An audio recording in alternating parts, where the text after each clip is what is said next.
Hey, hey, hey, y'all. Welcome back to another episode.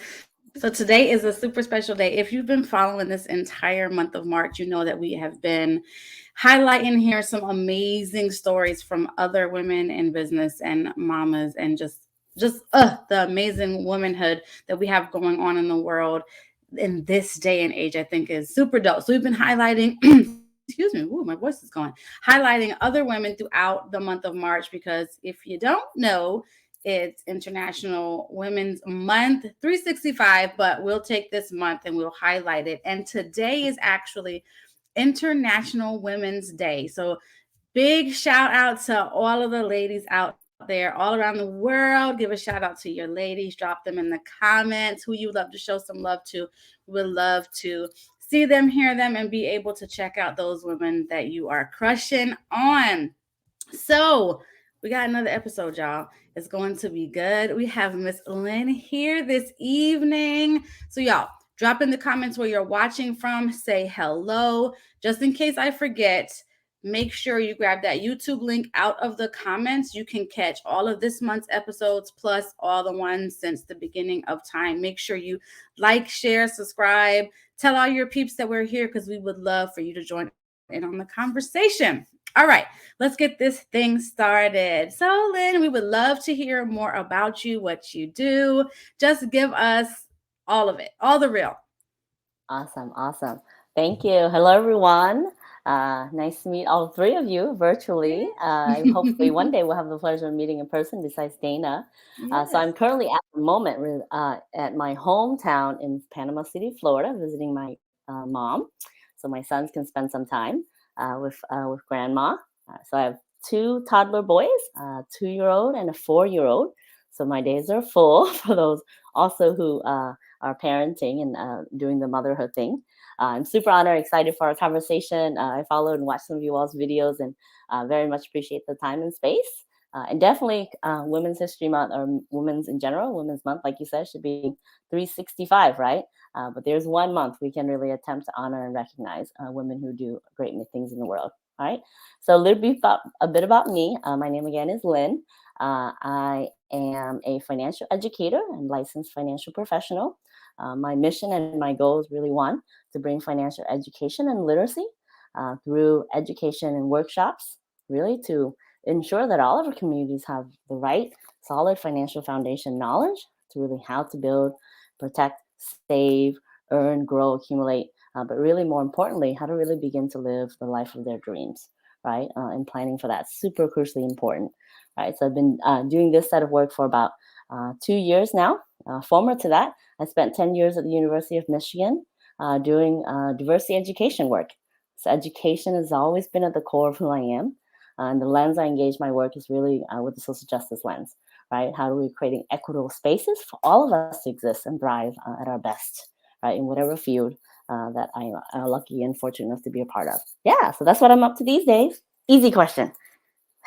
Love it, love it, love it. I say that a lot, don't I? Love it. So one of the things that I was super, super excited to have you on here, just because y'all know how I am. So me and Lit, we've already had conversations. We've already vibed on some of the things. And since you've caught some episodes, you do know that, one of our biggest things is the perspective of a Black woman, right? Like, and I think that that's super, super important. But as we're highlighting different women this month, I want to also just extend that perspective. And so one reason I was like just so like excited that you said yes is because I know even in your past, diversity was a huge part of what you did, who you were, and all of the things, and even you include that now. So can Yes. you first and foremost just touch a little bit more on why you're so passionate about the diversity piece and how you kind of include that in your personal life as well as business? Yeah, great question. I love any questions around diversity. Why? I mean, I think because we inherently live in an unjust society, right? We live in a system that wasn't always designed, and particularly, as you said, particular communities, right? So for you all, love that is the focus, right? Because African Americans in our country have always been disenfranchised for many things, and you can name it in almost every industry, right? And so my informal work at the university was really helping people understand the role of racism in every community plays out very differently, right? And so for myself as an Asian American woman, the very same applies, right? Again, the system was not designed for communities of color always to be successful. And so I think I learned that at the university when I was a student, right? Going to a predominantly white institution where there was always less access to resources, money being one of them, but also representation, right? At the university level, right? An Asian American person trying to navigate what it meant to be someone who came from the country of Vietnam, settled here in the US because we fled a war-torn country, came here as an immigrant, trying to understand what is this identity that is American and yet very much Vietnamese, right? And so that identity struggle starts really early, right, for all of us, right? Because we sit at the outskirts of what normal culture is, right? Everyone around you looks white, everybody eats and talks and has a very cultural way of representing themselves, and you always sat different, right? And so I knew that going to college, and so my journey in diversity work started with my own, right, my identity, and going, what's going on? Like, how do I explore my identity? Yeah, in the university, I got the honor and the privilege of being able to explore that, and so that's where it started, right? Like, difference is actually good. So what's going on? Like, why, difference is good. And then learning it's more about difference. It's systems of injustice that then is layered because we look different, we sound different, have different experiences. Yeah, so that's kind of the root of it. And then I think I was really privileged and honored to have a lot of amazing mentors who supported that that exploration process for me. And then myself, as someone who's really always seeking knowledge, was like, okay, well, how do I learn more? All right, how do I grow in this set of work? Sorry, my son there. I don't know if you hear it. Um, yeah, and so I was honored to kind of take up some leadership and really delve into the issues, right? Then how do I address systemic issues? And then out of that, really grown a passion for doing it at the work level, right? At the university level for so long. And so that's quite important because I truly believe that difference is a good thing. So we need to figure out how to ensure everyone has the ability to honor all of their identities, figure out how to integrate it in a way that works for them, right? And then learn it beside the system so that they can figure out how to negotiate it and then use it to their benefit. Because I believe everyone needs to thrive. Would you agree? Even though we have all these experiences, but everyone has the opportunity, needs the opportunity and the space to be honored and to thrive and grow into whatever identities they hold. Yes. Mm-hmm. So being that you are in finances though. Yes. I really, and we've had episodes where we talked about our money archetypes, and we've had episodes where we just talked about money in general. Yes. And I know from my perspective, so I do feel like I have a unique relationship with money because my father was a little bit different. So for me, at a young age, I did understand finances. I was financially educated because my father chose, like, that's what he actually got degrees in. Like, he chose a different path than what he was used to because he grew up broke. And he was like, I don't want to pass that on to my kids, so I have to do something different, right? Yes. So I do feel like I'm kind of unique that that's not the story of most people in my demographics or in my arena. So I would love, because again, I know even from, a BIPOC community wise, I feel like that education in money is crucial. So can you chat a little bit more about even just kind of your struggles and how you educate on the importance within the communities? Yeah. In community kind of all, I think in diverse communities or within my own, both, right? Both, yes. Yeah. So, I mean, I think, like you said, everyone's experience is very different. And so what I learned as I switched to this career is that actually the skill sets I'd had around engaging with difference actually positioned me very well, right? On a topic that, while for many people are very different experiences, generally, love to hear from you all's perspective, perspective, generally is still kind of taboo, right? You don't talk about money at the table, right? It's like money, money and politics, and sometimes religion, right? Culturally, but like for Dayna, maybe your experience was different. But for mine, even my family, really briefly, my community, as an immigrant Vietnamese person, yeah, we were kind of that community. Many immigrant communities kind of immigrate here with the hope of economic success, right? We're looking for prosperity because our home countries didn't give us that opportunity. And then, as I said, as we interact with the systems that aren't always designed for us, we struggle in that process. Um, so as an immigrant, it was really just like money, money, money. Like, but we never really knew what it was. We didn't know, we just kind of worked really hard. You're told to save and save and save, but you actually aren't educated on what are the ways I can save, right? Do I need to think about compound interest? Like, I don't even know what that is, right? So there's a traditional path sometimes in the immigrant community. It's like, okay, you make a lot of money, you go to school, you make a lot of money, or you kind of be your own business, right? You run your own business. You gain a lot of success that way. You buy real estate and then you're good, right? But you don't really think about all the retirement pieces. You're not really planning for retirement because you're an immigrant. You just work really hard until you pass away, I guess, right? And so talking about planning and building and actually becoming smarter with your money, not always working for every single dollar, right? Because culturally, that's what we do, right? So that's one. So from my own experience, and then I think as I've started to engage with diverse communities, one is beginning to help create room for people to share those unique stories around how finance and money has shaped who they think they are. I think it's so tied to self worth. In my own exploration, I noticed that as well. Right, I was working in university, working a job, running an office, but I was never paid what I was worth, and I kind of internalized that I didn't get paid a lot of money, so I'm not worth a lot of money, right? So then I kind of stayed away from money, right? So definitely the idea of how is money tied to people's self worth. I've noticed in different communities as I've experienced this. Um, credit scores are tied to people's self-worth, right? Uh, it's, what is going on? Like, what's going on? So creating room, first and foremost, to hear people's stories with money. Wherever they come to me, whether they come with a lot of money, they say, hey, what do I do with this? Because I wasn't as literate about all my options because it never was talked to my family. Or they come with, wow, I have all this debt. I didn't know there was a foundation. I didn't know all these things.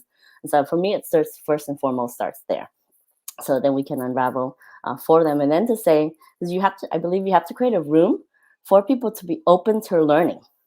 Right? I think in any topic, but in finance in particular, because so many people, myself included, hold it so tight. Right? So even from my own experience, I was master's educated.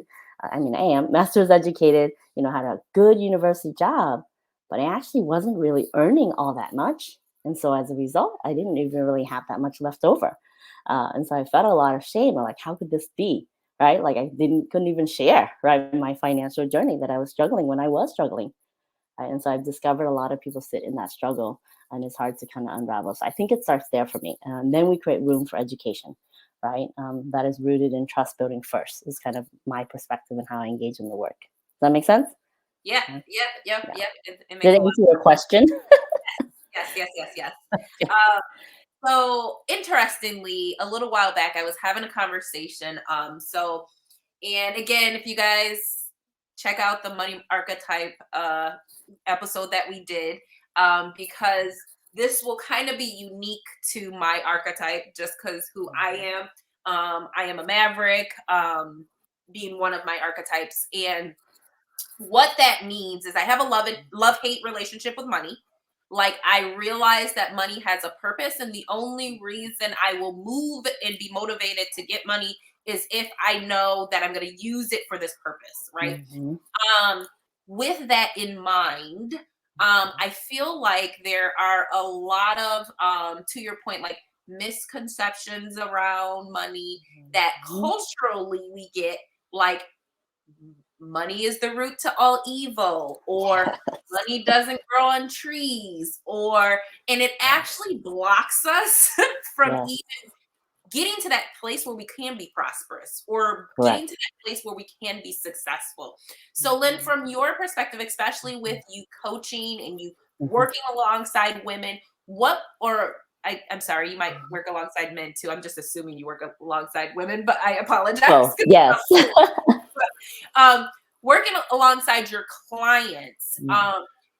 even before you get to that space, Mhm. how important is mindset, and how do you Gosh. help them adjust some of those things when it comes around money? Yeah, that's a great question. I think all of it is mindset, my own mindset included. So one, I start with myself, as I bring on a new client where I hear different narratives that may be true. We have that conversation. And then also again, continue to explore my mindset in the way that in which I'm even engaging and talking about certain topics. So where can I relate? Where can I not relate? So that's definitely one. So mindset, I work is funny that you asked that because I think that I'm currently working with a few where that is the issue, right? Like when you've lived in so not the issue, but that's something that's evolving, right? That when you live in so much struggle, when you have all these notions of money or um, that are just not always correct, right? Or particularly, I've had lately a lot of kind of women who've kind of gone through divorces, who have told themselves that they're not good with money, that their former partners handled everything, and then as a result, that they can't do this, and so they've closed up their mind. And so, in that particular one, I just chatted with a few, was creating room for them to open to saying, but you've made it where you are now, right? Like, what can you do now, right? As well as, are you open to considering being good with money, right? Having those conversations, and I think for me, it feels like the last few I've had and thinking about mindset, there's just a lot of hurt that needs to kind of be released. And then for me as a coach, it's actually to affirm them for wherever it is they are. They're amazing and they're strong and they're powerful, and that they are got this far, and they actually now have so much room and openness that they can actually grow and learn more, right? And so for us, that's where it starts. And then I believe in our work, and the organization I represent and are part of is a group of financial educators like myself and campaigners. And so we actually offer a series of 6 online financial education workshops that I believe are designed for people actually to shift their mindset about money, in the sense that they're bringing in knowledge that many of us don't know. And so usually it's a little more conceptual, but it creates room for you to kind of learn information about money, and then gives you a little space through a workbook and a worksheet to process through some of that. So, and for instance, the first workshop is talking about uh, generally kind of health and savings, or like savings. So teaching you a bit about cash flow, and teaching you about concepts like Rule of 72, or how saving earlier can help compound your money, that kind of stuff. And so I've discovered in some of my clients, they said, yeah, the workshop really shifted my mindset. So I'm like, I never thought about money this way. So I think it sits with some of the knowledge, because there's just a gap in knowledge. You don't know what you don't know, I would say. And that kind of, when I started the set of workshops that we did, I thought the same, like, oh wow, I really don't know what I don't know. you know and so then that creates some openness. Yeah, I'm not sure that fully answered your question, but I think it is a tough one around mindset. But I believe it starts with me, and I believe it is about maintaining compassion for that person and creating room for them to slowly progress wherever they come to me.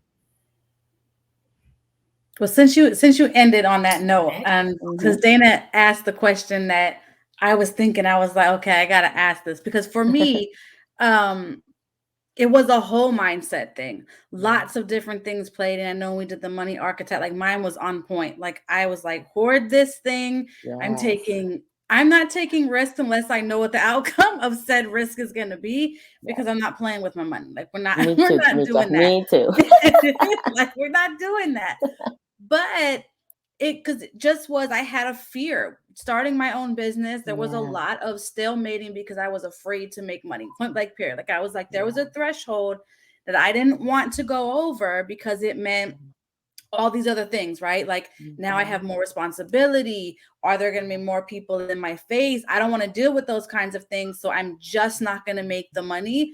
But the goal was, oh, let's be at this point and make $5,000 a month. But it was conflicting, right? And it was a huge mindset for me that took a really long time to face. It was a lot of shame around, like, well, you want to do this, but you also are super afraid. And it's like, who's afraid of money? Like, oh, I could be a millionaire. And inside I was like, no, you can't, because you don't even want, you don't even want it. You don't want the responsibilities. How can you grow? So with somebody like that, and I'm sure most people are probably like, I got some kind of money issue, whatever it is. Is that work that you prefer people to have started before they come to you? Or is it something that they can be completely like, nope, bare, I'm coming to you butt naked. You got to help me out. Yeah, I'm very open to any and all of it, right? And I think sometimes people aren't actually ready to engage, but the minute they're ready to engage, I think they're willing to at least walk the path with you.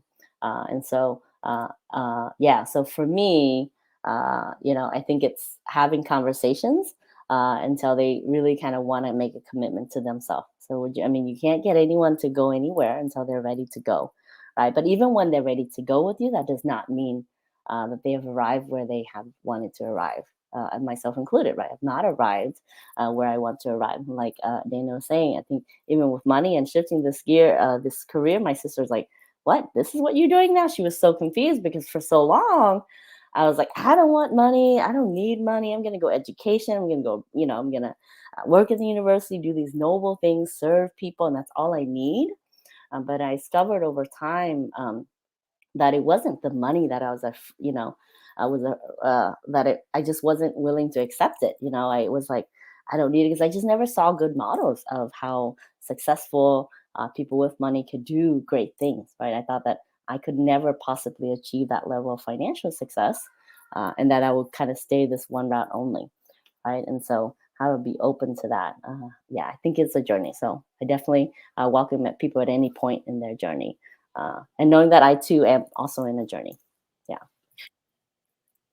I love that. I like that you said that you are an educator, and just your foundation is education, because that's speaking to my little teacher heart. So with that being said, do you find it rough for some clients to accept the concepts that you're teaching them? Because, I mean, yeah, you're a teacher and you're breaking it down for them, but as a woman, and then as a woman of color, you just, okay, they're not taking it this way. So maybe I need to tweak it and bring it to them this way. Do you have difficulty just getting certain concepts across? And do you feel like it's because you're a woman that they're not taking it like you want them to? If that makes sense. That's a good question. That's a good question. I fortunately haven't had that experience yet. I've been in the business for about 2 years. I've taken on probably 20 to 40 clients so far. A good portion of them are women, but I do have a handful of male clients as well. No, I think in my experience, at least anecdotally, in my short career time span, but I also am a part of a very large community of people. So I think initially in my experience, no, it's not that there's a resistance to it. Is that so far I've noticed they're just, for many, just were kind of a lack of awareness about some of these concepts. So some of it, maybe it's like, okay, it's simple to understand, but I actually don't know how to apply it. Right. So it's more the application of it. So I haven't witnessed it as a resistance, but sometimes I do notice a hesitation or a belief that some of the concepts are true. Right? You're like, wait, are you sure? And there's a lot of doubt, and I've experienced it. Some of it, I think, is a rub against the industry. I think the financial industry hasn't always served many clients, equally, right? We know African Americans didn't have access to the bank system for a long time, right? They continue to maintain. Immigrants never really use anything except the bank. We don't believe in stocks. We don't even know what that is, because kind of like Tameka, we're very risk averse. I'm not throwing my money anywhere I don't understand. Right? And there was no one to educate me on the stock system in this country. I came from another country, and all I know is just stash money away. Right? So I haven't noticed an existence of the concept, but a desire actually to learn a bit more, right, about some of these financial core concepts that no one really educated them, and then, and to build and understand more fully. Can I add an extra piece to see for you to answer to that? So while she was speaking to you being a woman, if that was any kind of pros con to that, you mentioned you're Asian American, and you know that we all know that there are prejudices and you're pigeonholed based on your race, your ethnicity, all those background things. And there are prejudice around, obviously people lump all Asian Americans together. They don't just say it's just you're Asian. Asian people are this way and black people are this way, white people are this Yeah. way. So there are obviously prejudice surrounding the Asian American community, around professions, money, jobs. Do you find that has ever, even in just the 2 years you've been in business, impacted your business, whether it was a negative or positive? Yeah. Yeah. I think because of particularly in Asian American community, like, yeah, we're very diverse. I mean, one of the largest, right? Is you think about ethnic, think about generations. So for variety, I think what I've noticed is the impact is actually the more educated someone is, the less open they've been to learning. Even though when I do share some of the financial knowledge, they're like, "Oh, I didn't know that." But even when they say they don't know it, there seems to be a block to desire of like, actually, no, I don't really need to know it. So maybe because I'm affluent, I'm already comfortable, right? And in our community, that's what I've experienced. Even like some of my uh, best, Asian American friends who are doctors who are bringing so much money, I share some of the concepts that, oh, I didn't know this, all right? But they're very guarded and very like, okay, well, there's a block of wanting to learn more, actually. So that's been an interesting twist. I'm like, oh, I didn't realize that, I would accept, that's kind of interesting. But I mean, that's, particular, and you said the diversity is so vast, right? So I think I've noticed definitely first gen. So I'm kind of what I call 1.5 generation. I came in when I was five. But I kind of am born in 83. So kind of at that cusp of, what is it? Generation, millennial generation, but not quite, right? Because definitely have all the kind of core work ethics of kind of my parents, and so I kind of exist very differently. But yeah, so that's kind of one where I just sometimes I've noticed the more educated we're, the more we're closed out, myself included, closed out to learning. So I know that's the biggest impact. And then for those who are, yeah, honestly, really working hard, I've noticed in our Asian American community there is a lot of interest uh, of going, okay, well, how do I help my parents, right? So wanting to get some of this knowledge for themselves, because for many of us, we become our caretakers for our parents, right? So for my mom, for instance, she's turning 72. She didn't learn some of the core concepts about how to make money grow. So as a result, the minute she stops working, there isn't any money coming in, right? She didn't put anything that has been compounding for 20, 30, 40 years, right? She's just been working and then, maybe investing in a couple places, for instance. And so I've noticed a lot of that. So it's also an area of interest for me in thinking about how do we bridge that gap, particularly in our communities, the immigrant community, so that the next generation actually is in a better place, right? So that, like for myself, I will have a plan in place so that my sons don't have to take that on from me. Right? And then how do we pass on that knowledge? So definitely generation knowledge passing on, and wealth creation is also really important so that we can start at a different place, right? In the next another generation from now. So I love that you said that, because that was my next question. I actually I was sitting on it waiting for the other ladies to get through, because and again, coming from the our different communities, right? So one of the things that I will see a lot of times, depending on the culture or depending on the people, is right, they have generational wealth, right? Mhm. So because many of them have been here for some time, they have land that they're passing to their kids, and they have, property and finances and businesses, and they have all types of things that they're passing on along, right? And I think about, even for myself, I literally was just talking to like one of my cousins. My dad was the first to actually own a home, right? Like the home that before my granny passed, my dad owned her home. Like she never owned her own home.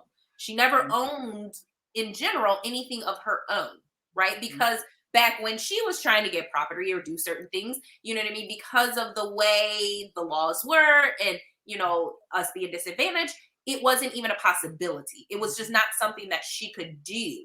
So keeping that in mind, and you mentioned a little bit that you are creating something for your children. For those that are watching, can you really, really emphasize first and foremost how important it is to make those adjustments and changes now to set different patterns for the future?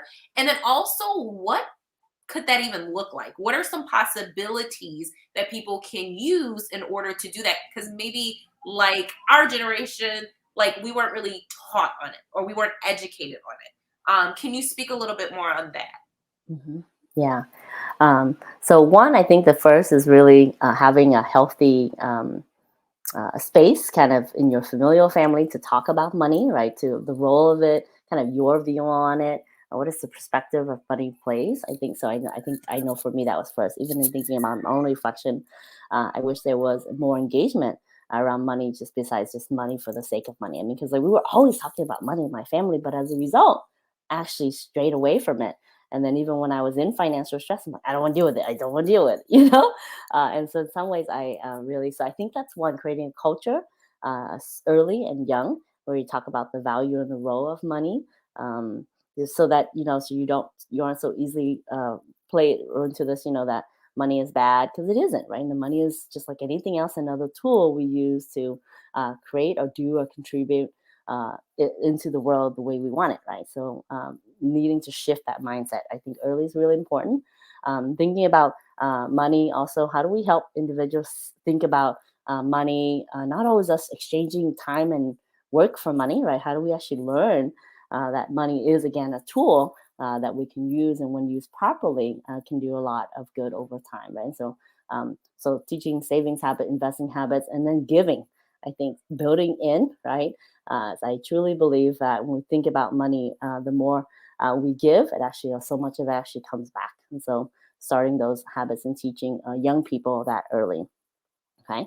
And then I think some of those are the starting point, I think. And then actually, yeah, as you think about beginning to, start a job, getting a job, I think that's the point where the 18-year-olds, 19-year-olds is when we actually create room for understanding and helping them process, okay, now that I've gone through a family background of what money is, what is money to me?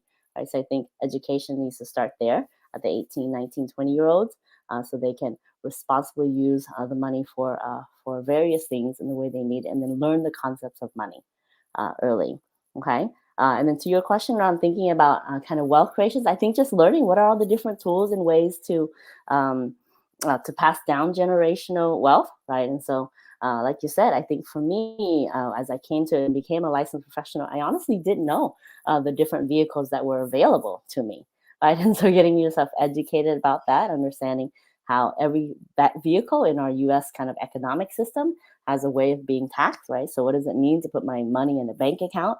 Uh, a savings account, what is mutual funds, what are stocks, right? And then that's kind of one category. What about the category of tax deferred? What does that mean if my money is growing tax deferred, and then when I take it out, I take it out?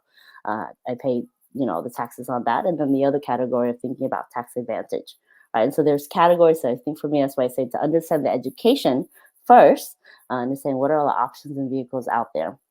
And then particularly thinking about passing down generational wealth, I've learned that life insurance is a very simple way to pass down generational wealth, right? And so when we think about any types of insurances, the idea is to manage risk or transfer risk, right? It's the same reason we buy car insurance, is because we, at the time when something happens to our car, the likelihood of us having $20,000, $30,000, $40,000 to cover that car is very slow, right? So that's why we pay over time, or very slim over time, in exchange for, right?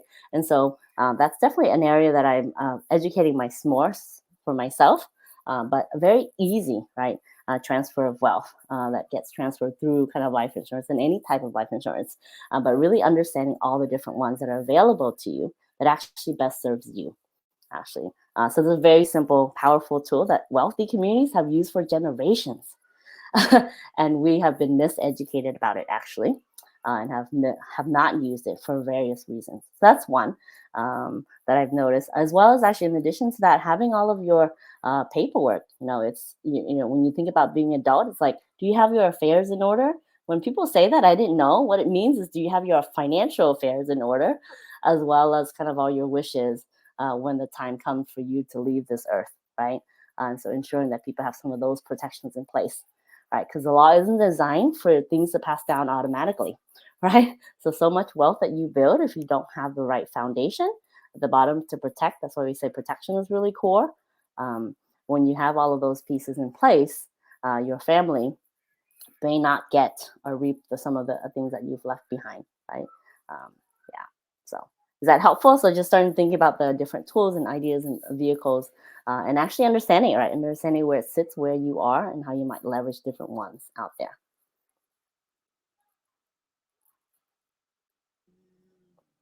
I do also want to, being that you work with women, you work with men. Mhm. Um, One of the things that you had mentioned is sometimes you'll have ones that maybe were divorced and now in a new situation when it comes to finances. Do you think, or have you encountered where there's differences between men and women, or even a feminine to a masculine way of handling and dealing with money? Oh, yes. Yes. Very much so. It's just in my own home as well.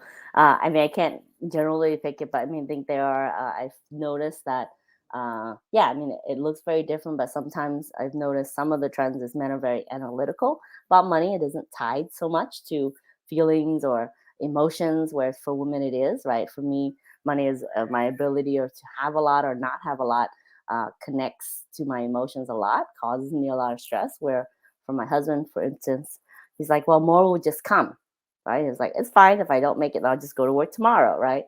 Or it's fine, you know. So I think, so that's just anecdotal from my personal experience. Um, but generally, yeah, I think men tend to think more about kind of the investment pieces, whereas women are more concerned about, well, what happens, or like, how does my family learn this stuff, or what if something happens to me? How do I ensure that all my family is taken care of? So yeah, I sat with a couple weeks ago. She's like, yeah, these are all the things that keep me up. I'm like, well, what happens if I can't go to work tomorrow? Or, you know, who's going to take care of my young children?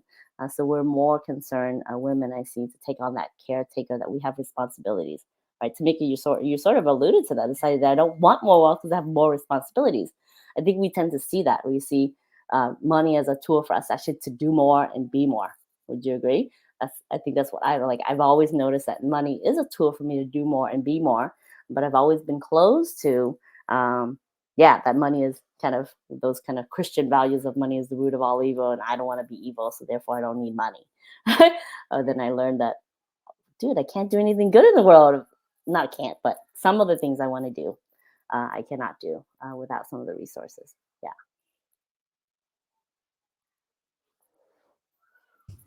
Andriana, girl, you quiet over there. I know you got some questions.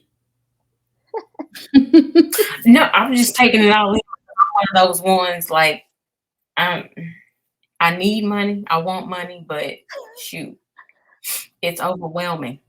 Do I want a lot of money like Tamika said? Because then I'm not Yeah. good at math. So I just let my husband handle it all and tell me what to do with it. And Yeah. that's bad because I'm trying to build a business and everything, and I'm trying to pass generational wealth down to my kids, but Yeah. it's a Yeah. lot. Got me looking. Yeah. Yeah. And I say to that, So how do for you some, share, right? How do you share in some of that? Yeah.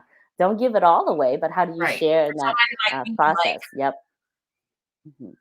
how do you where do you recommend somebody like me to start? Like, I know nothing about money. I know how to go to the store and spend it. I know how to shop online and get whatever I want.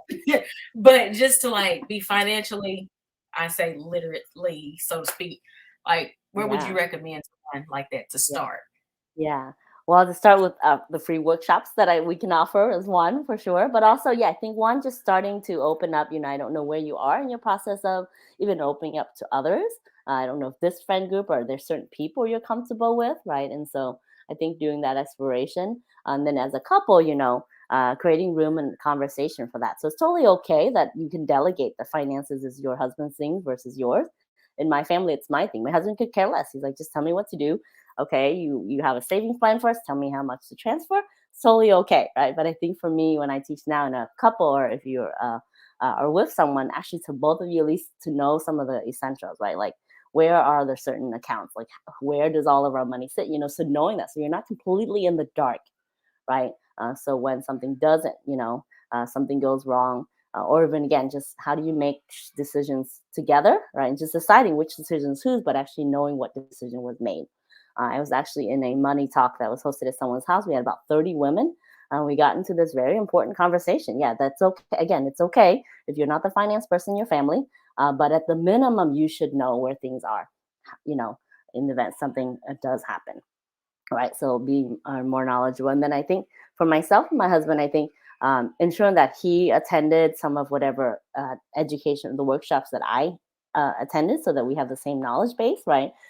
So the books that we offer to teach people some of the core concepts, I made sure he read it, and then we had a conversation about it. So that's, I think, usually a good starting point.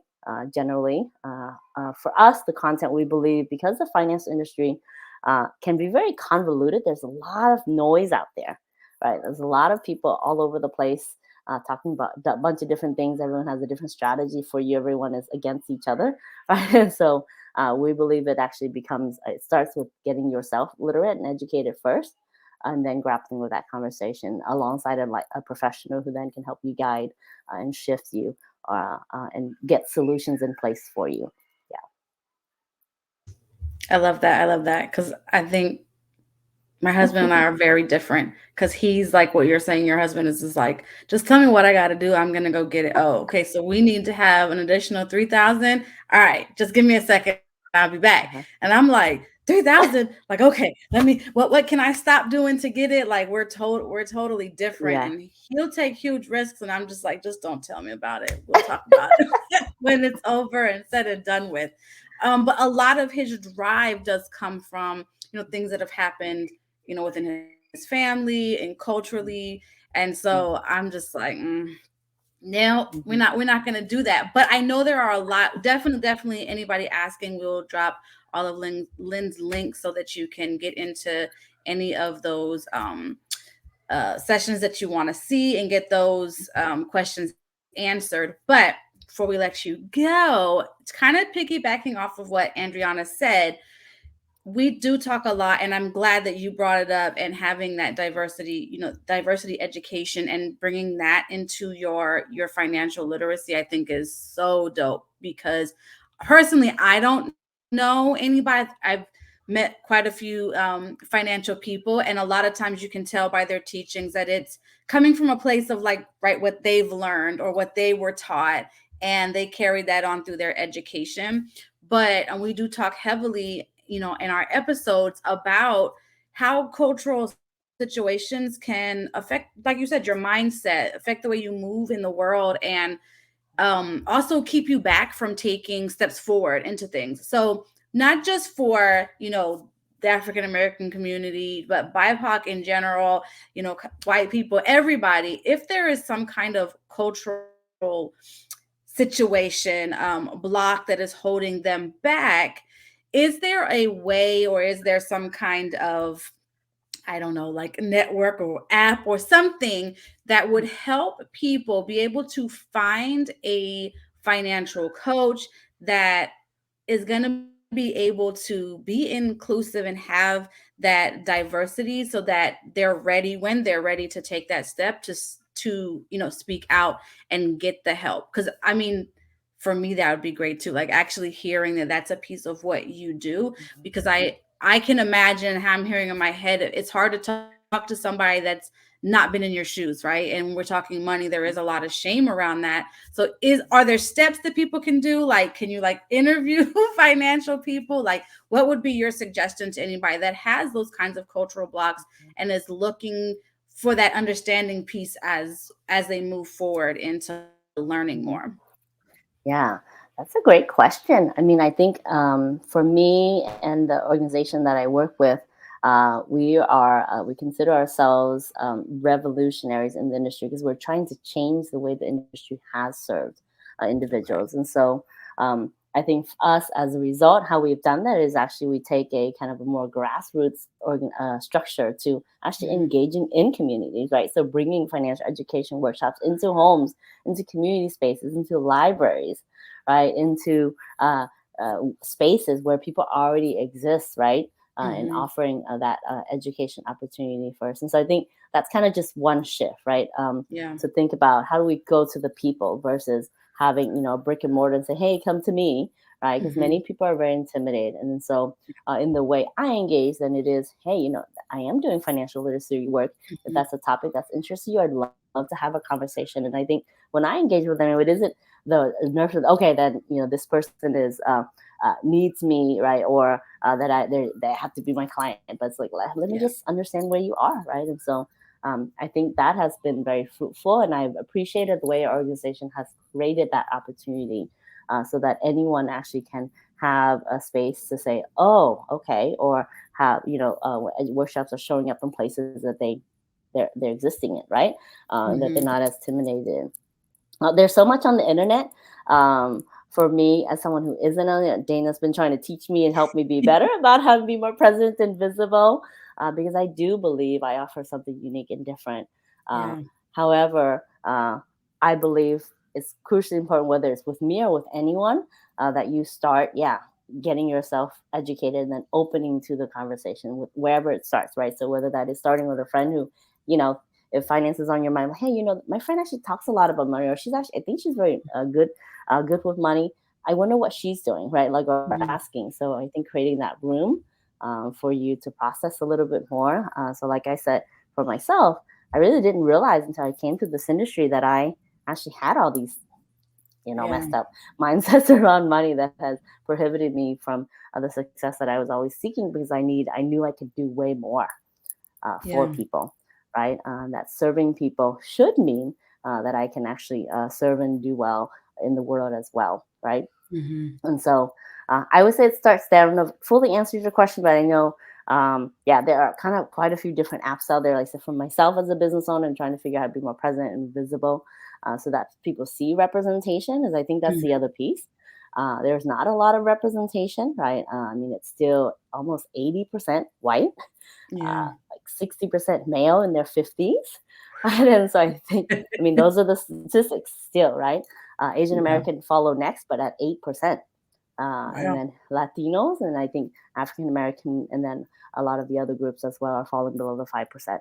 Right, so representation really matters, and so Yes. I'm proud to be a part of an organization that has a very diverse representation uh, around all the communities that actually have not been served. Right, Hmm. so that's one.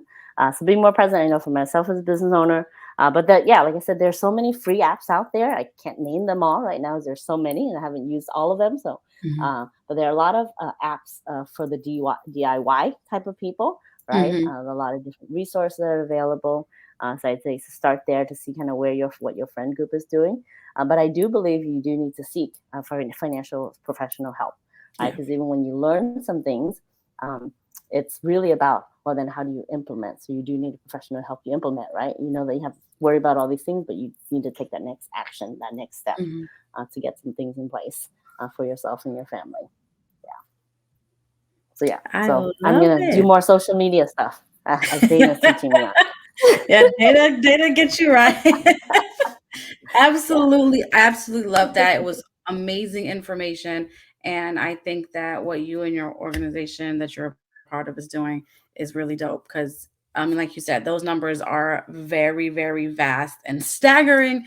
And we need more of that, especially in those underserved communities and those that just have no clue. And I know it's a lot of people watching, like, that's me. That's me. So definitely, definitely get in contact with Lynn with all your questions. Thank you so much for being a part of this talk with us, being a part of our International Women's Month. Finances is a huge thing, and I know women back away from that. So this was a great chat, y'all. Thanks for tuning in. We'll be back next week, same time, same place, 6 p.m. Eastern Standard Time.